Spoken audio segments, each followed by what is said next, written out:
What's going on, YouTube? Today we're taking a look at the Boker Plus Kihon Lucas Burnley knife. Little torn about this knife. It's pretty nice. I mean, all in all, I gotta say, the action of this, well, that was a total flaw, but the action of this knife, and it is nice. I mean, it is just pretty nice. Snappy, great lockup. This is a newer model. Same model, I should say. Same model, but now they've made some changes to this knife from what it used to be. It used to have a different blade steel. It's now D2, and it was one a steel just above this one, I do believe, or a couple above D2. I can't remember exactly, but they changed this knife anyway. That's why, like, if you look at the serial number, it's 97. They've changed this metal, so that the metal, and they went to D2 to lower the prices. This knife originally was $150, so they made some changes to it. And blade steel, I think maybe even handle.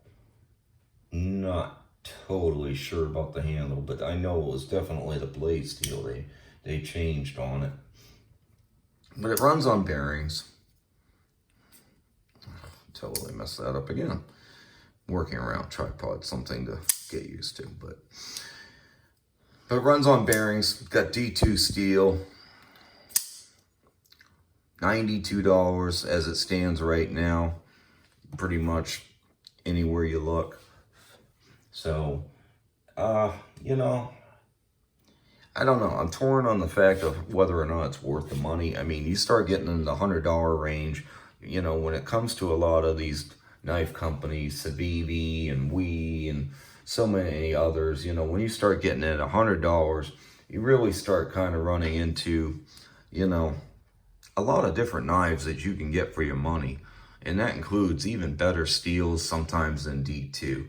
So, though D2 isn't bad for the money, is it really worth, the price of $92 compared to the other companies? Let's take a look at Chris Reed's Sebenza 21. I mean, these knives are coming in very close to the same length. Sebenza's got just a tad bit on it. Let's take a look at let's see here, Spyderco Paramilitary 2. So I mean, as you can see, like I said, you're in that prime range of knives, that, these knives are obviously all much more, but, these are all you're starting to get into, when you're in this size range, you start moving into obviously a lot of different knives, but these are all, obviously pricey compared to the Boker, but it's just a size comparison of what you're running up to, but yeah, Civivis, there's all kinds of knives out there right now that are running in this price range, and they're running a lot pretty good too. Let's take a look at, we can get our scale to work here. Take a look at the weight. Ooh, right at 5 ounces on the money. So not a light knife, not at all, not light at all. But again, you're talking about all steel construction. So, but total nicely locked up. Everything pretty good. Yeah, I mean, like I said, I'm not unhappy with this knife at all. I like this knife. I like carrying this knife, and it's, you know, got some, it's a great knife to use. I mean,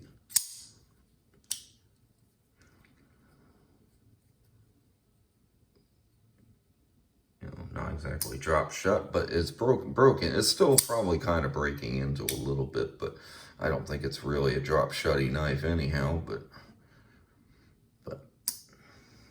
D10's good though. The D10's very good. She's not gonna fly open on you or anything like that. But for $92, you know, or $100 after you're shipping into and stuff like that, is it worth it?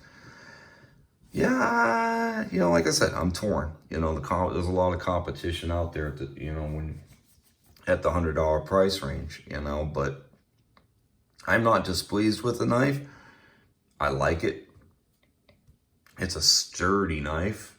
The only thing that I would say is a downfall is this clip. It can be a little hard to get in your pants, you know, especially if you're wearing jeans, you know, that can be, you know, it's pretty low. And it can be a little bit of a challenge to get in you know, hook onto your pants. It's not exactly, you know, deep carry by any means. It's going to, you know, stick out quite a bit. You're looking at right about there. So the fair amount's going to stick out of your pocket. For me, that doesn't really bother me. Everyone pretty much knows I carry a knife. And I, you know, a lot of times I carry big knives, and I'm not really too concerned about that necessarily, but if you are, you know, that's something to keep in mind. You know, it's not a deep carry. But other than that, you know,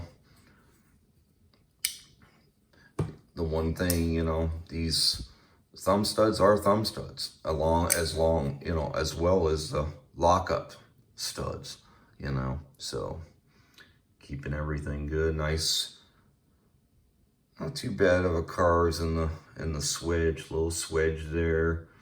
Nice Tanto. I would say more of an Asian Tanto, definitely. You know, not sure if that's what Lucas was really shooting for, or if that's what, you know, but, you know, a little bit more of an Asian Tanto than it is a American Tanto. But not a bad knife. I mean, it's all around.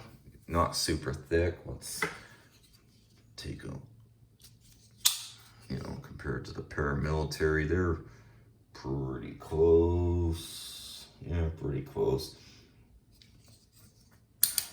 Might be a tad thicker than a little bit thicker, but, you know, not gonna be a super slicer maybe, but it's gonna do everyday EDC task for sure.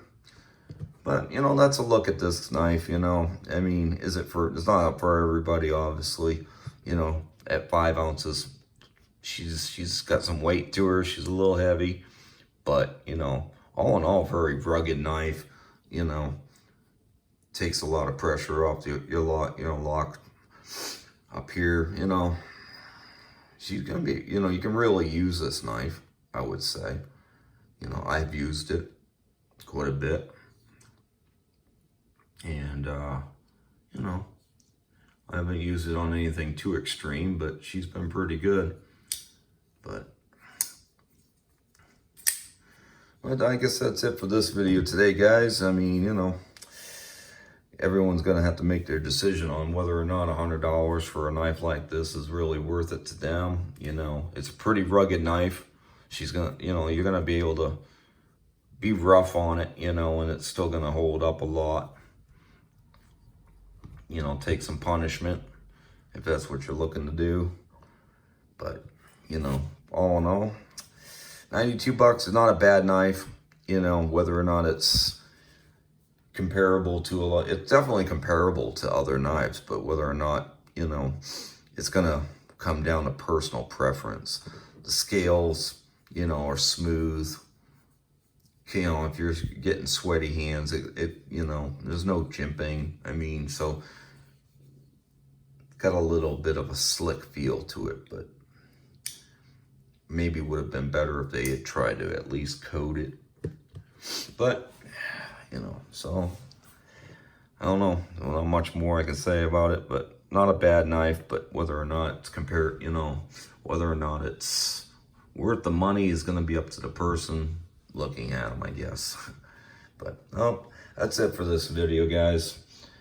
Make sure you like and subscribe. We'll talk to you later.